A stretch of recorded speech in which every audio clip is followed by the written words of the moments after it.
Assalamu alaikum wa rahmatullahi wa barakatuh. When Ramadan comes along, some people act as if a food festival has come to town. We have this type of food and that type and this appetizer and that. And Ramadan is actually a month of fasting. That means that the month is not about eating. The month is actually about feeding.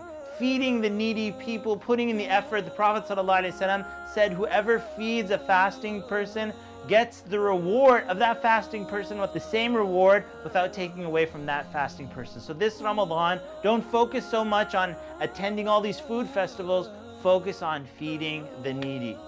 What is the definition of fasting? If you ask children, they will tell you fasting is when you don't eat and you don't drink from sunup until sundown. And sometimes a lot of adults use the same definition. That's it. That's all fasting is. Okay, that's it? Just fasting? Sun up, sundown, don't drink, don't eat? What happens then if I'm fasting and then I forget that I'm fasting and I eat? This is actually a true story. One imam, he was invited to a buffet and he ate and drank and he had like cake and drinks and buffet, you know the rule when you go to a buffet, you either break even or you profit.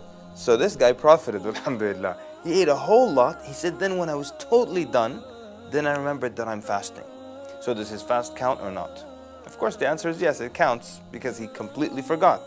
So that means it's got to be more than eating and drinking. So it's got to be something else. Of course, a sawm, fasting, means to abstain. So it's not just abstaining from eating and drinking, it's from all kinds of other things. It's from lying, it's from bad words, it's from cursing, it's from backbiting. Many people now, their main concern is what goes into their mouth. These are the people who exaggerate. Once they make wudu, they'll spit like 100 times to make sure there's no wetness left in their mouth whatsoever. Nothing goes down the throat. Even though in the Sharia, a little bit of wetness is ma'fu, it's pardoned, it's not an issue. But they exaggerate. Some people even tell you, and this is all wrong, but they tell you, don't shower in Ramadan because, water will come in through your ears. I mean, who drinks through their ears anyways? So just exaggerations. And don't use perfume. Don't smell food. If you pass by the kitchen, hold your breath. All these exaggerations, just making sure nothing goes inside. But they don't care what comes outside. So they're lying in the middle of the day in Ramadan. They're backbiting. They're spreading rumors. They're cursing. They're saying all kinds of horrible things.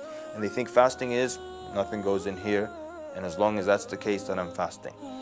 The acts of worship, one of their aims is to improve our manners. And we see this across the board with all kinds of acts of worship.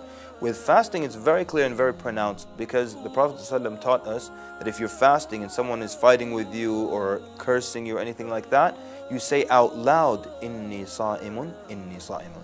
I am fasting, I am fasting.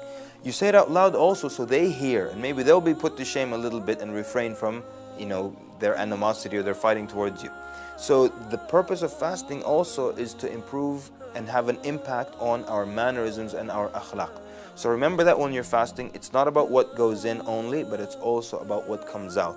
And what comes out can be far more serious than what goes in. So be sure in this month in Ramadan, you're very, very careful about what you say. You're very, very careful with your tongue. And may Allah subhanahu wa ta'ala accept from you. Wassalamu alaikum wa rahmatullahi wa barakatuh.